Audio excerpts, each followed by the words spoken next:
So Tanner and I are headed in today to the Tunnel of Pain. Just a stand I have an epic amount of history with. Killed a great buck there last year, killed a good buck the year before. I've seen tons of great deer in there. It's early in the pre-rut, you know, the beginning of November. I've got a ton of experience in this area with bucks responding well to the calling. The honeysuckle really makes it thick in there, so they've got to come look for you. They can't just look through the woods and see you. So we're excited because we know it's going to be a day full of calling.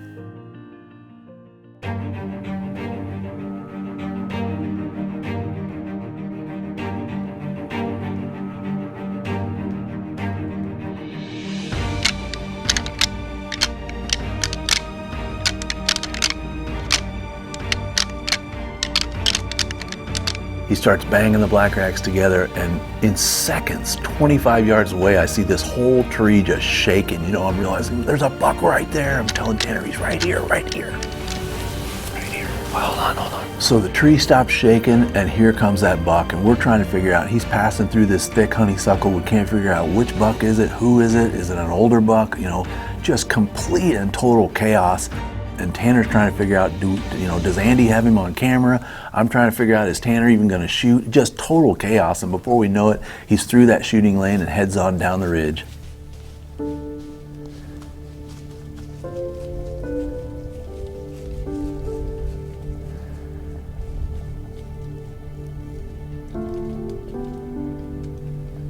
So the buck heads off down the ridge, moving away at 80, 90 yards now. I can see Tanner's bum, and we lost our opportunity, you know.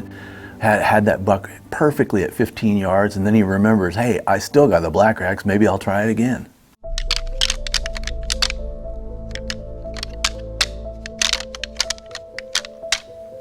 And we look, and here comes that buck back in his exact same footsteps, right headed towards the shooting lane that he passed through not a minute ago.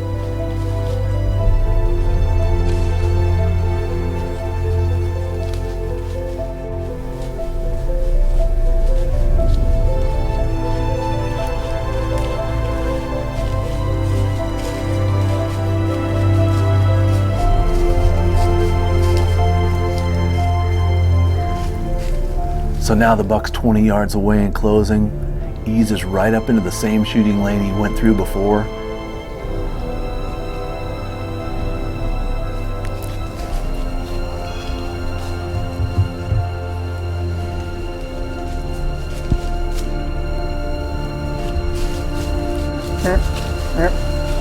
And Tanner stops him, and he drifts a little bit, and now all of a sudden he doesn't have a shot.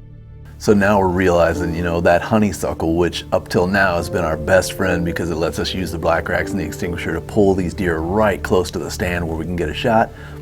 Now we can't get a shot because the honeysuckle is just all over us, blocking shots, blocking the camera angle. Really tough. So now this buck has passed through our shooting lane for a second time. He's headed away from us. You know, Tanner's realizing, hey, I'm gonna do the same thing. I'll try rattling back for a third time. So he grabs the black racks, starts rattling, and that buck, sure enough, 10 seconds later, he appears just down below us, and this time he's kind of headed towards the tree, you know, and Tanner's trying to figure out, you know, am I going to get a shot on the left or the right? And he draws his bow.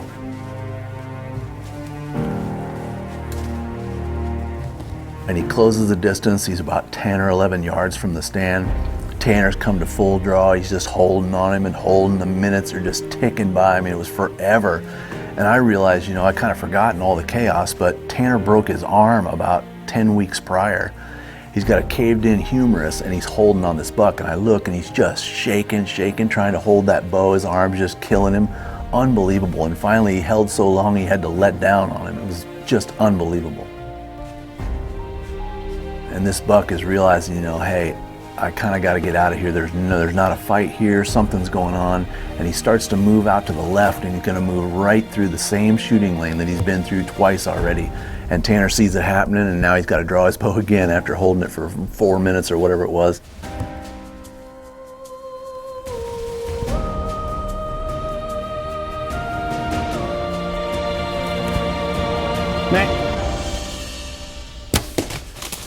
And just put a perfect strike on him. So he comes walking through, didn't have an opportunity for a shot. He gets out there about 80 to 90 yards, grab the black racks and rattle him back in. Comes back underneath us and we don't get a shot. He passes on by and rattle him back in again. He comes back in 16, 17 yards out and I just drilled him. We were able to rattle this buck back into the tree 3 times with the black racks, and we were able to harvest him today. Well, there was 3 real keys to this hunt in the Tunnel of Pain. We got to sneak 400 yards down this tiny little creek, just creeping through these rocks to get deep into the middle of a bedding area, in that pre-rut window of November 2nd to November 10th or so we can effectively call. Number 2 would be that thick honeysuckle that's all in that bedding area, giving you a high percentage of success when calling bucks because they just can't see. They have to move, get on their feet and move through it to find the does or the bucks that are fighting. And then number 3 would be using those black racks, at the right time of year, the early November window, to rattle and create the scenario of a fight, in their bedding area, and they just can't stand it. It just breaks them free, and they've got to go looking for where's this fight. Want to experience the same results you just witnessed? Use what the Deer Society experts use. The Extinguisher Deer Call and Black Rack Rattling System are the highest rated deer communication systems of all time, and less than 1% of deer hunters will have the opportunity to buy one this season. Get yours today at thedeersociety.com. Order now.